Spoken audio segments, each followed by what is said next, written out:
give me a minute.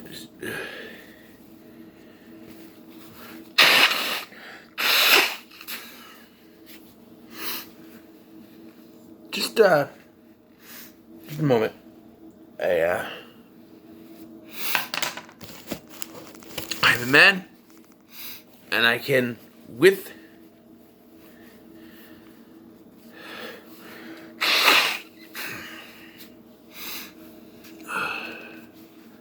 I cried my eyes out in this movie. Alright, so welcome back to Cinematic Journeys.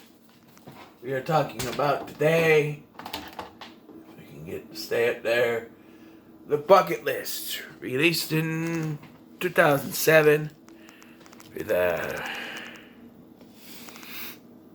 starring Jack Nicholson and Morgan Freeman. And you know, I really didn't think about it that going into this I was gonna end up crying, because I didn't, I guess I didn't for some reason I think it was gonna be a sad movie. I don't know, but tells the story of two elderly gentlemen, Carter and Edward, who are both terminally ill. They've been told they have cancer and they're going to die. So, Carter, played by Morgan Freeman, comes up with his bucket list, and Edward decides that they're going to go and do everything on this list, and he puts a few more things in there, and they're going to go, and he's going to pay for it because he's rich. There's a lot of contrast. Carter is a normal, average American. He doesn't have a lot of money, but he has a big family, wife, children, all that stuff. Cole, on the other hand, or Edward, on the other hand, is very rich, but is one of those rich people who has pushed, everyone away in his life, including his daughter, which comes back at the end. And there's a big contrast. And when they're It's funny because the beginning of this film has Edward in a court meeting where he's trying, they want to have special hospital rooms for certain clientele. And he's like, no, because he owns the hospitals and stuff. He's like, no, 2 beds to a room. That's what happens. But then when he has to be in one of those hospital rooms, he wants his own room, and then you have Thomas or Matthew, he goes by 2 different names, and he says, well, you said you wanted 2 hospital beds to a room, so then he has to share it with Carter. Carter is shown to be very knowledgeable about things. He watches Jeopardy and gets every answer right. There's a scene beginning of this where he's like a mechanic and working with someone, and very knowledgeable of, U.S. history and stuff like that. So he's a very smart person. So at first they're hesitant. Carter's writing up this list, and when he finds out how much longer he may have, he crumbles it up and throws it away. But Edward finds the list and decides we're gonna go out and we're gonna do this. And he added a few more things to it. But Carter's wife is against this. They still do it. They go around the racetrack. They go to France. They eat at a special restaurant. They try to go to Everest, but there's a storm that won't let them go up there, which they see as a sign to go home.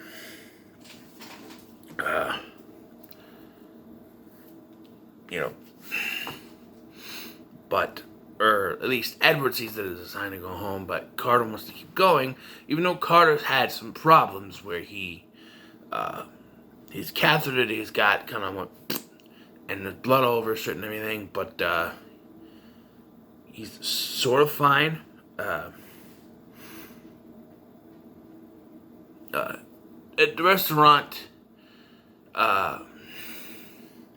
Edward confides that he has a daughter, and they don't talk after some altercation that he had with her ex-husband or something, or her ex-husband causing her ex-husband to leave or something like that. I don't know. But yeah, this movie is. Before I continue, this movie's fantastic.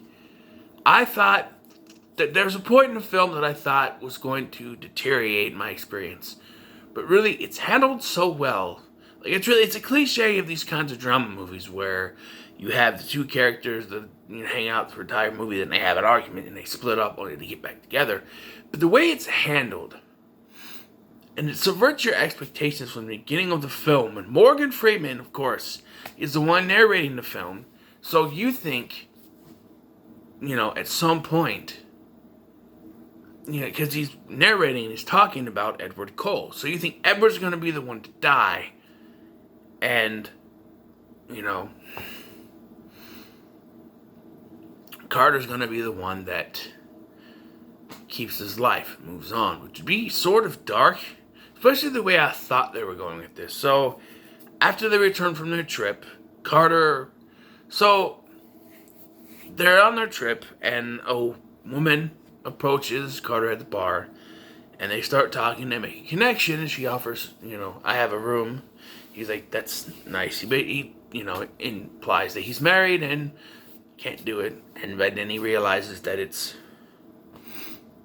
and I realized it when she walked up. I'm like, is that a prostitute? Because he was talking about it earlier, like, did Edward, and he did, but it's not an argument that happens. They just, he decides he wants to go home because he misses his wife and all that, and that's why he did it.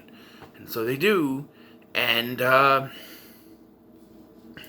but Carter feels he has to return the favor, so when they get back, he forces him to go to his daughter's house, and they have a big blow-up, which for some reason doesn't attract anyone. Like, you think they, at least his daughter would see him standing outside the house, but she's not paying attention, I guess. And they go to separate ways, with Carter having to take a cab back where he meets his wife, and you get this scene, like, that's the split, and I was like, oh, we're doing this, really. But the scenes afterwards really started to get me. Because after this, you have a contrast, where Carter comes home, he has this big family that surrounds him, big home-cooked meal, whereas Edward, he's alone, and he has a TV dinner that he can't freaking open, so he smashes it in frustration. He has the company of two women, but they're prostitutes. They don't love him. They don't have that thing. And he ends up crying. And I'm sitting here I'm putting things together in my head, and I'm going, is he going to commit suicide? Because that was my thought process. Because Morgan Freeman is, like I said, subverts your expectations. Because Morgan Freeman is the one that's narrating. So you think, okay, he's going to live. And when this is going down, I'm like, he's going to, But then there's a scene, he's the one that, he's going to commit suicide because of all this stuff. And then Carter's going to have a long and happy life. Then they have a scene where, Carter's wife, she's putting dishes away, and he comes up behind her, and there's that thing where your arms around your wife. And they go upstairs, like, they're going to get hangity-pinkity, but I'm just thinking, this man he has cancer, and you're going to have sex? Any slight movement could do something. He had the catheter thing that had, but before anything can happen, like, they show him in the bed, and he gets up, and he sits on the chair, and he goes, I feel like a teenager again, and then it just goes over to the wife, and the camera stays on the wife, and she's talking about, we were teenagers, you'd be on me, and she comes out, she goes, oh, we're playing hide and seek, because you can't see him, and then the camera lowers down, and you see his feet sticking out from behind the bed, and he's collapsed, because the cancer has now spread to his brain. They contact Edward, and he comes to the hospital room, and they reconcile. They talk about this expensive coffee that Edward has, that apparently,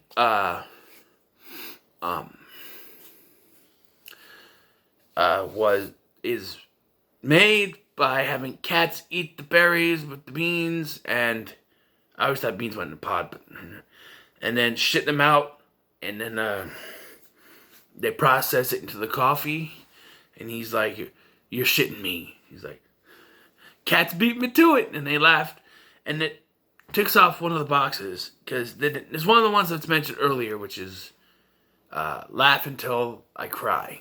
And they do. They just like laugh their asses off. And so they believe that it's the cancer is operable, but they don't, know. And we get another great scene that's kind of spliced together of Edward going to make up with his daughter and finding out he has a granddaughter. Right, he hugs his granddaughter and kisses her on the cheek, and he crosses off, kiss the most beautiful girl in the world, which is, and that's nice. That's nice. And then we also get that cut in with finding out that Carter has passed away. He didn't survive the surgery, which happens, but yeah, you have Edward delivering the eulogy. He crosses off something that I couldn't read.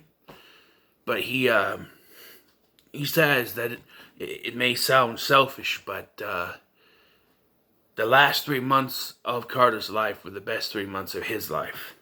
And we cut back to the summit of Mount Everest, where there's a coffee can in there, and there's a guy revealed to be Thomas, and he has another coffee can, and is revealed to be the ashes of both Carter, and it's revealed that Edward was in remission, so he survived. He lived to be 81. And he puts the other coffee can in there, and he takes the list, and he crosses off, sees something spectacular, something like that, majestic, sees something majestic, and he puts it in between the two, and he closes it, and the movie ends. Excuse me.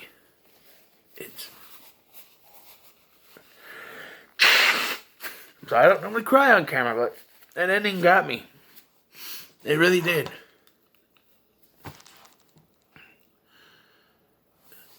This is categorized as a comedy drama, but there's some comedy. You have some comedians in here, like Jonathan Mangum, who I know from like Whose Lines Anyway and stuff like that. Sean Hayes from Will and Grace plays Thomas or Matthew, whatever. Those are the really only comedy actors. Comedy parts, I think, is those actors, but yeah. And it ends in the credits with Say What You Need to Say by John Mayer, which was a popular song at the time, and yeah, it gets the feels, man. It does. This movie was fantastic. I thought that them splitting was going to be a negative, but it works. It works. I think this is the first in the cinematic journeys that I could think of that I'll be giving this, not going to toss it up, but to the moon. All right, this movie's going to the moon. I think it's a perfect film. From the acting of Jack Nicholson and Morgan Freeman, the performances are fantastic, which, it's Academy Award winner. Come on. You gotta have it fantastic. Just everything in this film. Directed by Rob Reiner, who was great directing films. Princess Bride, one of my favorite comedy films to watch. He does a great job. And this is a fantastic film, and I can't recommend it enough. And, yeah. So, there it is. It's a perfect score. The first perfect score of Cinematic Journeys.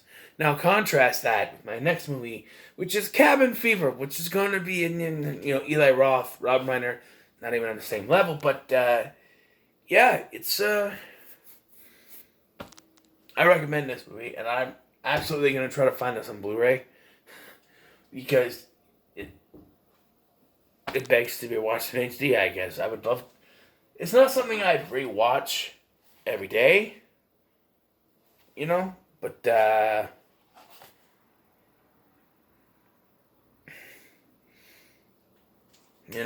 I'd love to watch this again.